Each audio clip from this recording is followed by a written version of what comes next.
صاحية من النوم يا جماعة، لا بيا ولا عليا، بقول يا فتاح يا عليم يا رزاق يا كريم، ومش شايفة قدامي. قلت اخش المطبخ افتح التلاجة اجيب ايه، علبة اللبن عشان اعملي كوباية نسكافيه كده ايه تفوقني. اذ فوجئت بالمنظر اللي انتوا هتشوفوه دوت. يا نهار ابيض، يا نهار ابيض، ايه يا نهار ازرق. مش هقول لكم بقى على اللي لقيته في التلاجة، عايزة اقول لكم ان انا خدت الصدمة، خدت الصدمة، والله. خدت الصدمة بقى. انا خدت الصدمة. إذاعة جمهورية مصر العربية من القاهرة تقدم كلمتين وبس.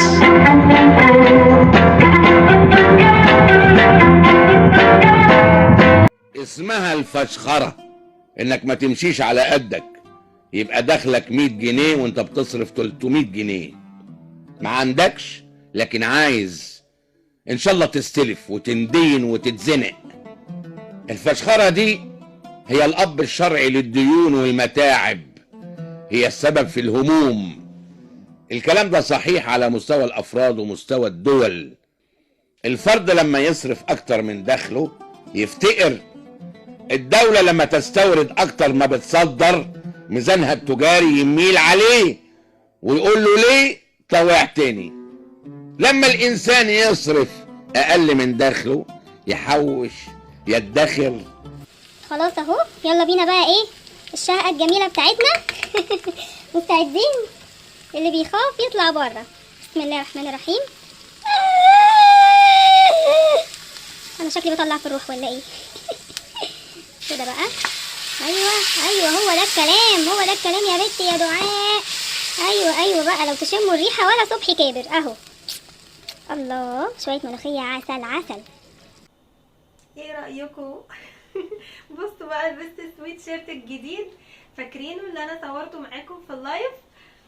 بجد لونه حلو قوي. انا حاسه ان انا بقالي كتير ما لبستش اللون اللي هو الفوشيا ده او البينك الغامق ده، بجد عجبني قوي. بس مش عارفه الطرحه السوداء لايقه ولا مش لايقه. بصوا انا لابسه عليه بنطلون اسود، مش عارفه هتشوفوه ولا لا. لابسه بنطلون اسود من اللي هو السويت بانس الواسع دوت، ومن الرجل كده في استك من تحت، لان انا قاعده بيه في البيت وكده. ف حاسه ان الطرحه السوداء مغمقه الدنيا، ولا البس له طرحه مشجره ولا ايه، مش عارفه. اكتبوا لي تحت في التعليقات. تمام، دي اول حاجه. تاني حاجه، النهارده بقى جايه لكم بيوم جديد وروتين حلو جدا. بصوا طبعا شفتوا الفيديو بتاع المشتريات امبارح. بصوا يا جماعه، بالنسبه لموضوع المقاطعه، انا بحاول على قد ما اقدر ان انا اقرا الحاجات ورا كل منتج واشوف اذا كان هو مقاطعه ولا لا. في حاجات بتقع مني، يعني انا ما ببقاش عارفه هي تبعنا ولا مش تبعنا. فمعلش اعذروني لو في حاجات من المشتريات اللي جبتها كانت تبع المقاطعه. طبعا انا بستفيد منكم وبعرف منكم، والحاجه اللي بتقولوا لي عليها دي مش معانا، خلاص انا ايه ما بجيبهاش تاني. تمام، دي حاجه. تاني حاجه بقى، انا وعدتكم ان انا هرص معاكم المشتريات وهرص معاكم الحاجات بتاعه التلاجة برضو متبهدله جدا، فقلت انا مش هينفع احط المشتريات عليها بالمنظر دوت. فهننضفها ونرتبها ونحط لها بقى منظمات كده، ونحط الخضار بطريقه جميله، واوريكم ازاي انا بحفظ الحاجه بتاعتي بتاعت مشتريات الشهر. فان شاء الله فيديو حماسي جدا وممتع جدا وهيعجبكم. عاوزه بقى لايك للفيديو لو سمحتي كده، شجعيني باللايك، والله ما هتخسري حاجه. بتشجع وبفرح قوي والله لما بلاقي لايكات كتير على الفيديو، بيحمسني ان انا ايه اللي على الطرحه ده، دبان، مش عارفه الدبان ده دخل منين. بيحمسني ان انا اصور لكم ايه فيديوهات كل يوم. واشتركي معايا في القناه. وطبعا برحب بكل يعني اخت جديده دخلت معايا القناه. ببقى مبسوطه بصراحه لما بلاقي القناه عماله بتكبر يوم بعد يوم. ربنا يا رب يزيدنا ويبارك فينا كده ونوصل للمليون مع بعض ان شاء الله. فيلا بينا بقى لايك للفيديو، ويلا بينا نبتدي الروتين بتاعنا ونشوف هنعمل ايه النهارده مع بعض. انا صراحة مش عارفة ابدأ بايه، ابدأ بالتلاجة ولا ابدأ بالضرفة. بس لا، خليني ابدأ بالتلاجة علشان يعني مش عايزة الخضار اللي فيها يبوظ او كده، لان انا حطيته بالاكياس بتاعته زي ما هو. يعني بصوا، انا صورت لكم المشتريات امبارح بالليل، دلوقتي احنا تاني يوم الصبح. فقلت بقى عشان ارتب معاكم الحاجة خليني احط الحاجة كده مؤقتا بالاكياس بتاعتها. بصوا الخضار والحاجات كلها، طبعا الحاجة كده تبوظ لان الخضار دوت بصوا بيعرق كده وبيعمل مية، فدوت غلط عليه. والبيض برضو بالكرتونة بتاعته زي ما هو، ما شلتهوش. وبصوا الدنيا متدمرة عندي في التلاجة، يعني مش منظمة خالص خالص، وعايزة ايه تتنضف ونرجع بقى نرتب الحاجة كده بنظافة. بس اول حاجة هعملها قبل لما ابدأ، انا بحتاج الرخامة دي جدا، فهفضيها واشيل بقى كل حاجة من عليها. وبصوا يا جماعة بقى اتفاجئت بايه، انا عايزة افصل الفيشة. لا، جوزي قال لي ان انت المفروض بتدوسي على حاجة هنا، مش فاكرة ايه، هتصل بيه عشان اعرف. قال لي بتدوسي على حاجة هنا بتخليها ان هي ما تزمرش، يعني تفضلي فاتحة التلاجة وما تعملش صوت، بس مش فاكرة بصراحة. او تقريبا دي اللي هي علامة الجرس وعليها تقريبا، تقريبا هي.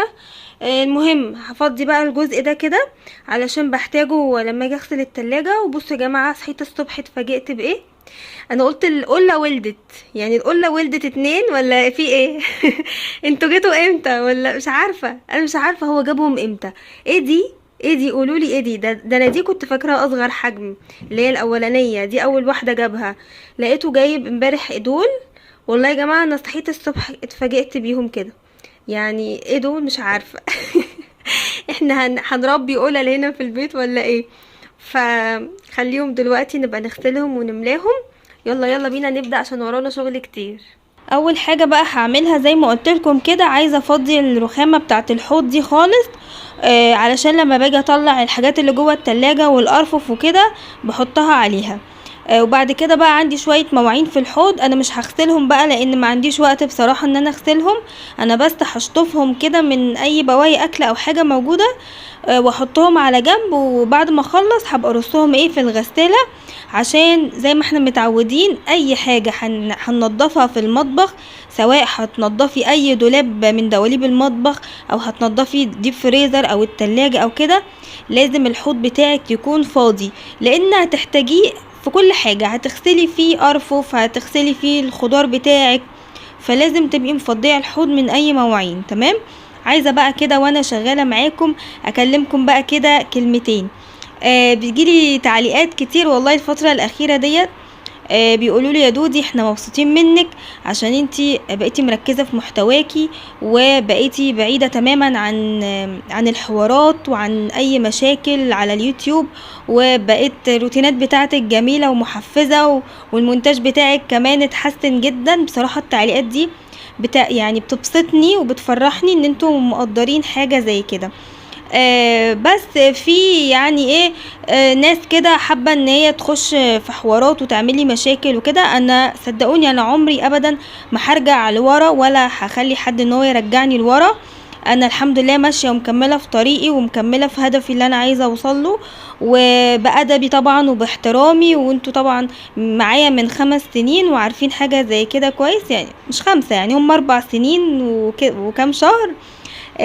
فاكرين يحيى كان عنده 4 سنين؟ يا جماعة يا يحيى دلوقتي ما شاء الله 8 سنين وشهرين. فبقالنا كتير قوي مع بعض، يعني يا رب العمر كله بإذن الله. فصدقوني انا عمري ابدا ما هسمح لاي بني ادم على وجه الكرة الارضية دي كلها ان هو يرجعني ولا سنتيمتر لورا. انا الحمد لله بطلع لقدام وبتحسن وناجحه الحمد لله في شغلي، وناجحه في حياتي، وناجحه في بيتي ومع جوزي، ربنا يبارك لي فيه ويخليه ليا هو وولادي. بربي ولادي الحمد لله تربية دينية صالحة الحمد لله. يحيى عندي ما بيفوتش فرد، ربنا يعني يبارك في اولادكم جميعا ويجعلهم من الصالحين يا رب، اللهم امين. والحمد لله مستقرة جدا وسعيدة ومبسوطة في بيتي وشقتي الجديدة اللي انا بموت فيها ومطبخي القمر ده، وكمان اهلي الحمد لله هيسكنوا جنبي، يعني هيسكنوا تحتية على طول في نفس العمارة دي. طبعا يعني زي ما قلت لكم حاجة معجزة من عند ربنا، عمري ما كنت اتخيل ان هي تحصل في يوم من الايام، والحمد لله هم بخير. وطبعا حماتي ربنا يديها الصحة وما تحرمش منها، بروح لها على طول والله، بس ما بلحقش ان انا اصور. عايزه اقول لكم ان هي جايه لي، بس مش هقول لكم امتى عشان خليها بقى مفاجاه، بس هي جايه خلاص قريب. برضو ربنا يديها الصحه ويشفيها يا رب، ويشفي كل مريض. ادعوا لها بالله عليكم عشان بس رجليها وجعاها وكده. فالحمد لله انا مستقرة جدا جدا في حياتي، سواء الشخصية او في حياتي العملية وبس. فما تقلقوش من اي حاجة خالص، انا مكملة في هدفي ومكملة في نجاحي معاكم بإذن الله، وعمر ما اخلي اي حاجة ابدا تأثر على نفسيتي ولا تعكنني ولا الهوا. بصوا انا بقيت باردة برود متناهي والله العظيم بقيت باردة قوي، يعني مش باردة اللي هو حاجة وحشة، لا مسمحش لحد ابدا يعكر مزاجي ابدا. اكون كده مفرفشة كده على طول ومستمتعة كده بحياتي وبالنعم الكتير قوي اللهم لك الحمد اللي ربنا مديهالي. لا انا ابقى مجنونة لو سمحت لاي حد ملوش اي 30 لازمة في الحياة ان هو يضايقني، لا لا لا ابدا. هفضل كده يعني ايه مبسوطة وسعيدة ومفرفشة، واللي متغاظ مننا يعمل زينا بس كده حبيت بس ايه اقول الكلمتين دول عشان محدش يفكر انه ممكن يضايقني او يزعلني باي حاجة مهما حصلت. انا عمري ما بص لورايا ابدا ابدا ابدا، هفضل بصة قدامي واوصل لهدفي ان شاء الله، وهدفي هو حبكم ليا. دي اكبر نعمة في الدنيا ربنا انعمها عليا، ان هو رزقني بيكم وبحبكم اللي هو لا يقدر بتمن والله العظيم. ربنا ما يحرمنيش منكم ابدا ابدا. يلا بينا بقى نكمل روتيناتنا التحفيزيه المشجعه الهادفه اللي ما فيهاش اي حوارات الحمد لله بحاول ان انا دايما اقدم حاجات تفيدكم، حتى لو ما فادتكمش من معلومات، بس على الاقل ان هي بتنشطكم على شغل البيت، وبتنشطكم ان انتوا بقى تقوموا تخلصوا وتنجزوا اللي وراكوا في التكتكه وفي السقعه بقى اللي احنا فيها ديت. فيلا كده قومي تشجعي معايا، ولو تلاجتك مش نظيفه قومي بسرعه كده اغسليها وحميها كده حمايه حلوه، ورصي بقى كده حاجتك على نظافه. انا حبيت اعمل لكم الفيديو دوت كده واحنا في اول الشهر، عشان انا عارفه ان معظمكم بيستنى اول الشهر عشان ينزل يجيب المشتريات بتاعته وكده. فقلت بقى لا، هو الفيديو دوت ده وقته بقى، علشان طبعا كلنا محتاجين ان احنا ننظف تلاجتنا قبل لما نرص مشتريات الشهر. تمام. مسكت بقى التلاجة زي ما شفتوا بقى كده، فضيتها من كل حاجة، وبعد كده خدت بقى الارفف وايه غسلتها. بس لو تلاحظوا ان انا شطفتها بس بالميه، يعني انا ما غسلتهاش بقى بالصابون، لان الارفف عندي بصراحه كانت نظيفه، هي بس كانت عليها فتافيت مطرح الاكل وكده، لكن ما كانش في حاجه لازقه ولا دهون ولا اي حاجه. ليه؟ لان انا معظم الاكل اللي انا بحطه في التلاجة بحطه في علب، ما بحطش في حلل. انتوا بس لو هتشوفوا في اول الفيديو هتلاقوا هي كانت حلة واحدة يتيمة هي اللي كنت حطاها، بس ساعات بكسل بصراحة، بقول هو انا لسه هفضي في علبة ومش عارفة ايه، طب ما انا هحطها بالحلة عشان اطلعها واسخنها على طول تاني يوم. بس لا، الموضوع ده غلط. لو عايزة تحافظي على تلاجتك اطول فترة ممكنة كده، ما تحطيش فيها حلل ولا طاسات ولا الكلام دوت. اي اكل باقي منك على طول فضيه في علبة من علب التلاجة، يكون ليها غطا طبعا عشان ما يكرفش ريحة من التلاجة وايه وتشيليها. تمام. خلاص كده مسحت بقى التلاجة. البخاخ دوت انا كنت حاطه فيه ايه اللي انا نضفت بيه التلاجة، حاطه فيه مية وخل، وعارفين المعطر بتاع فريدة، انا بحب احط نقطة او نقطتين بس منه عشان يديني ريحة حلوة كده للتلاجة، يعني ما تكتريش، لا هي بس نقطة مع المية والخل عشان ايه تبقى ريحتها حلوة كده. طبعا التلاجة انا مش عارفة بصراحة الزرار اللي هو بيخلي الزمارة ديت ولا الجرس دوت ان هو يسكت، حاولت معاها بس معرفتش، هو جوزي هو اللي بيعرف يعملها بصراحة. فكل شوية بقيت اقفل التلاجة وافتحها عشان ما تقعدش ايه تديني الصوت دوت. المهم رصيت كده اول رفين، بعد كده بقى ايه انا بحب احط في الرفين اللي هم في وشي على طول الجبن والبيض والحاجات اللي انا ايدي فيها كل يوم. فجبت بقى المنظمات بتاعه البيض دي، عايزه اقول لكم جميله جدا وشيك في التلاجة وشكلها حلو قوي. بس هي عيبها حاجة واحدة، ان هي مش بتاخد الكرتونة على بعضيها. يعني هي تقريبا فيها كام دول، الصف ده فيه كام، 6 في 3 ب18، فيها بتشيل 18 بيضة بس. فانصحك لو انتي هتجيبي منظم للبيض عدي الحاجات بتاعته الاول. يعني يستحسن ان هم يكونوا 30 عشان ما تجيبيش اكتر من واحد وتعملي زحمة في التلاجة. هنا بقى جبت اللانشون بتاعي وقلت ايه الفه كده برضو واشيله في علبة، لان الاطباق الفل اللي بتبقى جاي فيها الجبن واللانشون والحاجات دي بعد 2-3 كده بتبصي تلاقيها بدأت تمزلق كده وما بتبقاش حلوة. انما علب التلاجة دي لو جايبة نوع نظيف هتحافظ لك عليها، ممكن تقعد معاكي اسبوع او اسبوعين كمان. الجبن ممكن تقعد مثلا اسبوعين، لكن اللانشون بصراحة هو يعني 4-5 ايام بالكتير، وهو اساسا بيخلص على طول. يعني اللانشون من الحاجات اللي ما بتقعدش عندي العيال بيحبوه جدا، بس عشان كده بجيب منه كمية قليلة عشان انا عارفة ان هو مش من الحاجات الصحية. يعني بجيب بس ربع كيلو كل مثلا اسبوعين ولا حاجة. تمام. ورصيت بقى كده الجبن بتاعتي. هنيجي بقى هنا عند الخضار، بجيب بقى المنظمات واحط فيها ورق مناديل كده من تحت. تمام.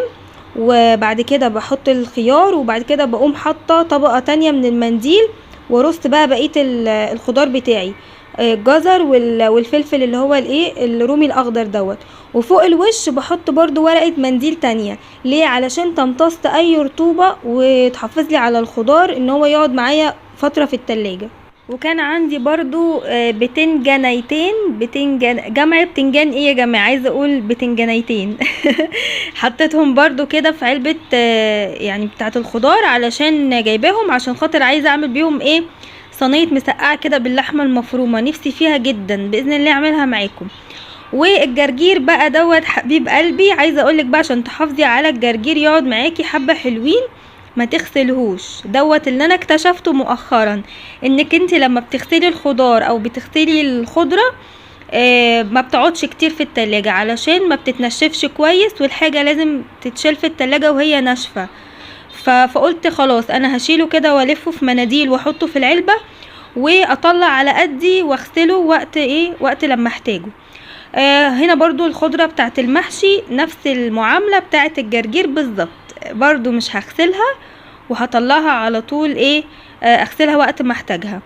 نفتح بقى تاني التلاجة. طبعا التلاجة بقت قشطة، شايفين بياض ناصع بجد، ببقى نفسيتي مرتاحة كده ومبسوطة وانا بفتح التلاجة وهي نظيفة كده شكلها بقى قمر. الاول كانت مكركبة وفيها فتافيت وحاجات بقى، بس الحمد لله نضفتها. يلا بينا بقى نركب الارفف اللي هي في الباب بتاع التلاجة، ونرص بقى اللبن بتاعنا والصوصات والحاجات دي كلها. قلتولي ان في حاجة قلتولي عليها مقاطعة من الحاجات اللي انا جايباها.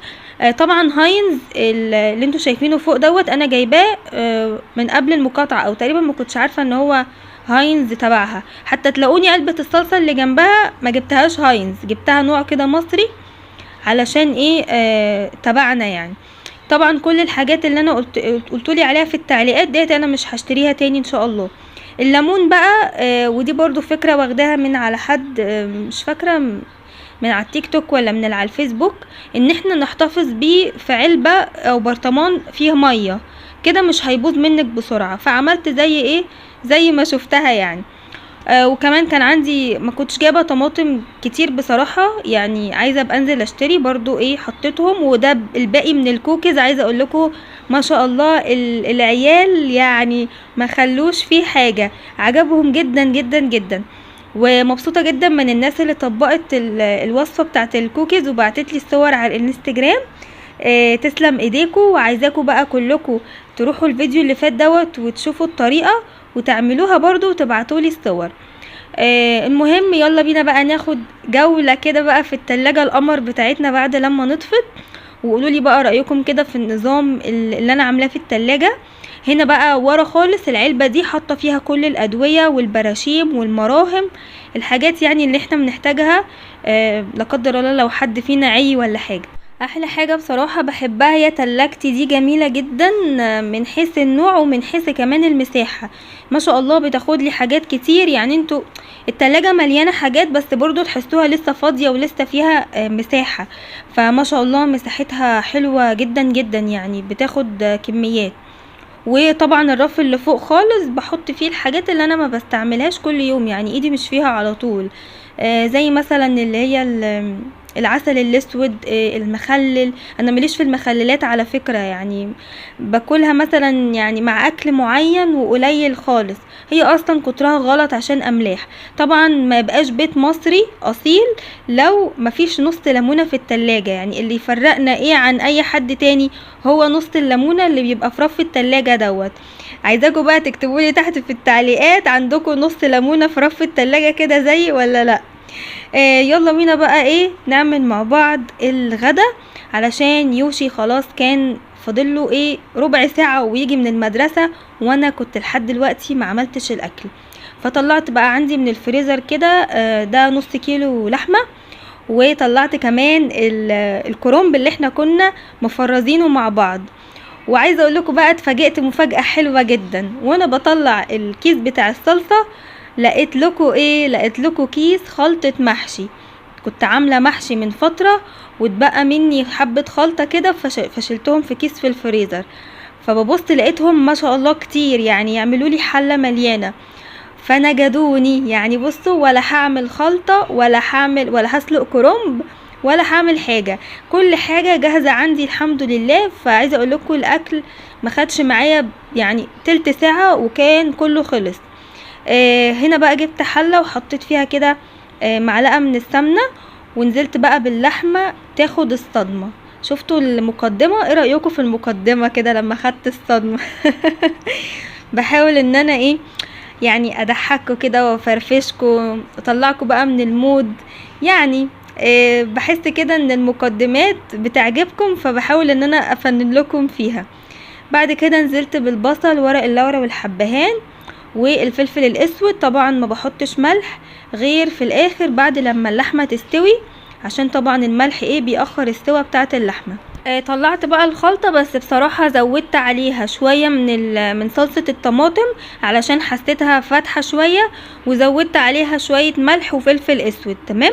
وهبتدي بقى كده اقلبها ونحشي بيها. عايزه اقولك بقى يعني ملحوظه، لو انتي بنوته صغيره كده لسه في بدايه حياتك وبتتفرجي عليا، لو انتي مش عايزه المحشي يشيط منك، في ناس بتشتكي ان المحشي دايما بيشيط منها من قعر الحله، وانتي بتقطعي الخضره طبعا بيبقى فيه عروق كده اللي هي بتبقى في الاخر ديت بنرميها.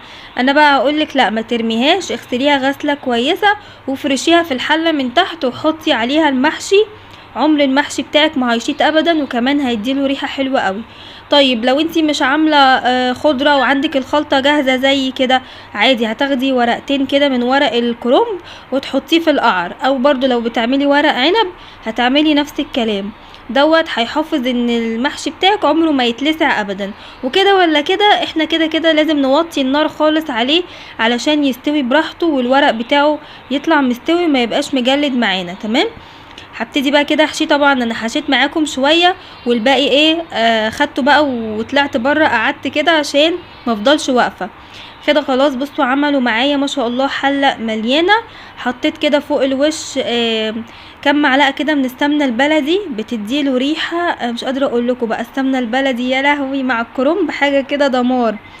هنا بقى عندي اللحمه كانت اتسلقت، خدت بقى كده من الشوربه بتاعتها، والحله اتملت مني قوي، يعني اتملت مني جدا. انت بتعمل ايه؟ انت بتعمل ايه مام؟ ايه دي اسمها ايه دي؟ ملوخيه. اسمها ايه؟ ملوخيه. بصوا هعمل كمان ملوخيه. قلت بقى نظبط بقى الاكله، يعني محشي ولحمه، وهعمل كمان لسان عصفور على الشوربه، فقلت بقى اعمل كمان ملوخيه. حطيت اهو. بصوا على فكره الصينيه البايركس دي بتتحط على النار، بس تخلوا بالكم ان انتوا ما تصبوش عليها حاجه ساقعه، يعني كل حاجه كده تبقى سخنه. حاضر. هحط بقى نص كيس، انا هعمل على قدنا، الكيس دوت بيبقى كتير قوي علينا، فهعمل بس نصه والنص التاني هشيله في الفريزر. عايزه اقول لكم بقى على حاجه، اوقات كده بحب اعملها في الملوخيه وبيطلع طعمها جميل جدا ومختلف كده، يعني مش دايما بعملها. وهي ايه، ان انا احط معلقه صلصه، او احط يا سلام بقى لو عصير طماطم فريش كده، حوالي بصوا مش كتير يعني، معلقتين بس كده بالعدد، بيدوها لون وطعم حلو قوي. وبحط كمان معلقه من الثوم المفروم ني، يعني ده حاجه غير التقليه اساسا اللي انا بعملها. بحط معلقه كده من الثوم هنا مع الشوربه، بيخلي طعم الملوخيه بجد في حته تانية. فجربوا التركيتين دول وشوفوا بقى الملوخيه هتطلع عامله معاكم ازاي.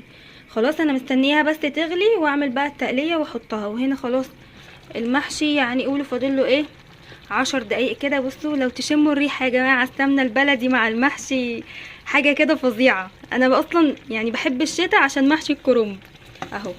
والشوربه بتاعتي كده ايه خلاص، هشيل منها دلوقتي اللحمه واصفيها واعمل بقى لسان عصفور، ويبقى كده الاكل بتاعنا ايه تمام. خلاص اهو، يلا بينا بقى ايه الشهقة الجميلة بتاعتنا. مستعدين؟